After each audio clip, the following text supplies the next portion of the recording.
Just the back and forth momentum swap. That there's a big rock. Here comes Romero. But a pull counter. There we go. We have a champion, ladies and gentlemen. What's good, everybody? Romero17 here, and today we're going to be covering how to create angles on UFC 5 as well as how to pivot lunge on UFC 5.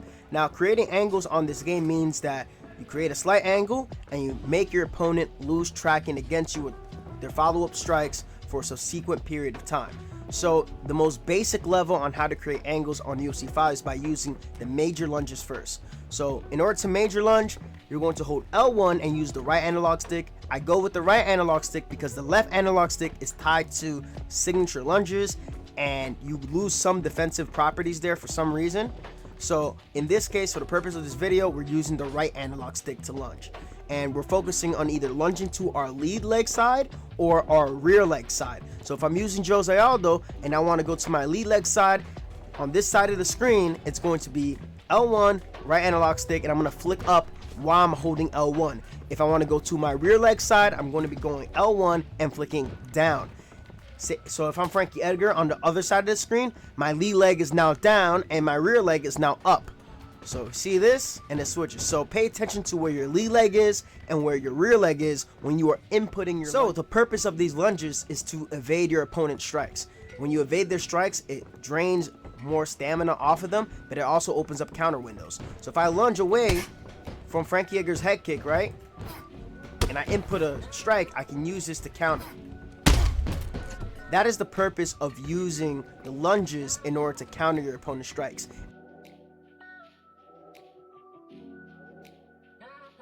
So the lunges cover things at a basic level. You can also do this against combinations, like say jab, rear, uppercut. You can also do this against, say, a jab, rear, overhand. So if I have Frankie Edgar go and throw a jab, rear, overhand, as long as I time my lunge properly, he's going to lose tracking and we're going to be able to avoid that strike and send him flying across the other way, right? I can also chain this together with my slips and all the other action. And now let's go into creating some angles with head movement and continuing to hold the left analog stick in the slip direction. So this is a key point. So wherever I'm slipping to, so if I'm holding down and I'm going past that rear-handed side where he's throwing that strike, I'm going to continue to hold the left analog stick in that direction so my fighter continues to walk in that direction so he loses his tracking ability on me. I create that angle for evasion and counters. You have to drill this, right? So double jab from Frankie Edgar.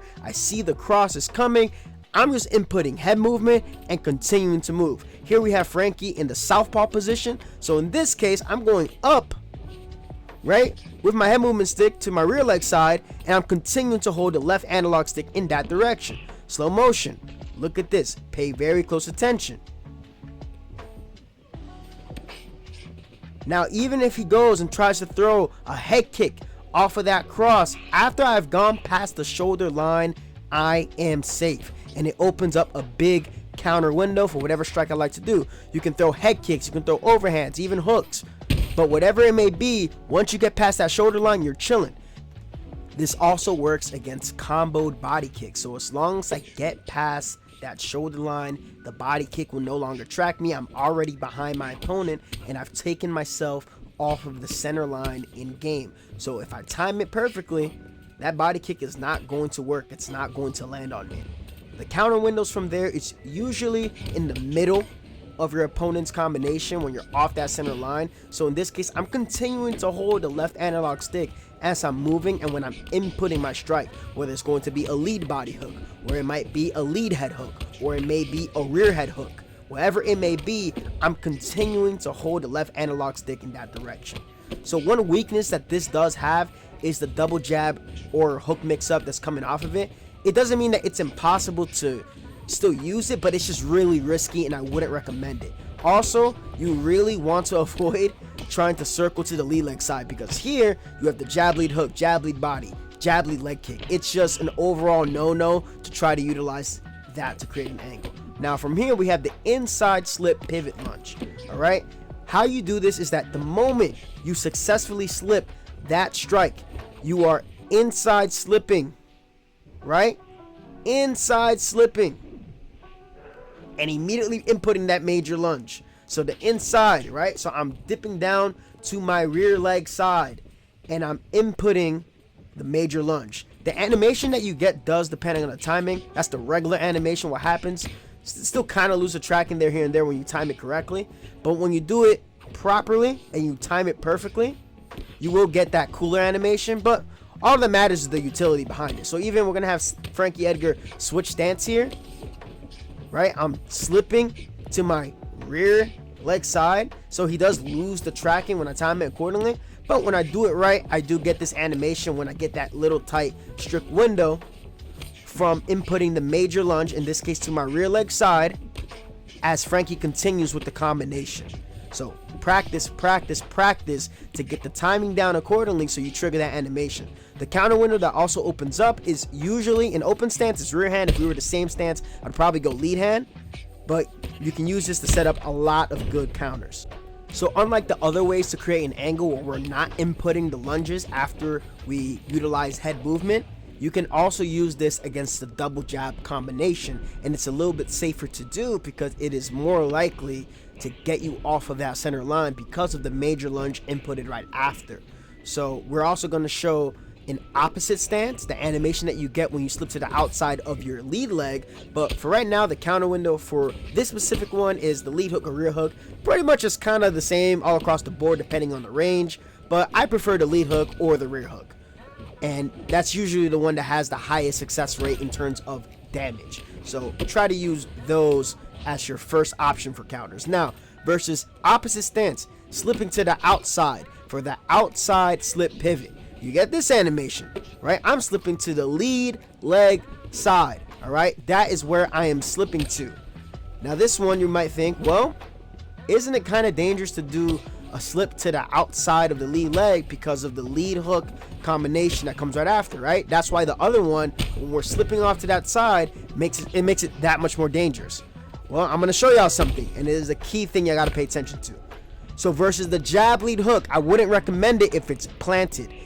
The jab lead hook, if it's a forward moving jab, you will be able to avoid the subsequent lead hook because of the momentum that your opponent has when they are going forward with the jab lead hook. You are completely taking yourself off of that center line. So risky if they're planted right in front of you, you might run into the lead hook. But if you do this when they're committing forward on the jab lead hook combo, you can even avoid this. This is super risky, and this is probably the hardest one to pull off against this combo because this combo kills a lot of that. Now, my favorite one is the duck pivot lunge. In my opinion, the best one because this one has a lot of utility.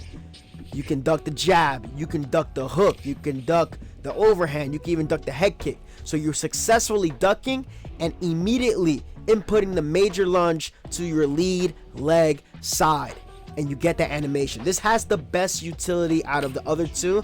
Pretty hard to pull off, so to speak, and of course you are susceptible to front kicks and things of that nature. But when you try this out in practice mode, it is probably the smoothest one. It helps you get off of the cage. It ducks under jabs, straights, hooks, overhands, even head kicks in combination. If you duck the jab cross, duck the cross, and even the head kick right after, it clears very, very well. You can go to the body after you've created the angle. Remember, if you're not holding block, the counter strike is going to come off much faster. And even if he goes and leads with a jab, I don't have to wait for it to be a hook.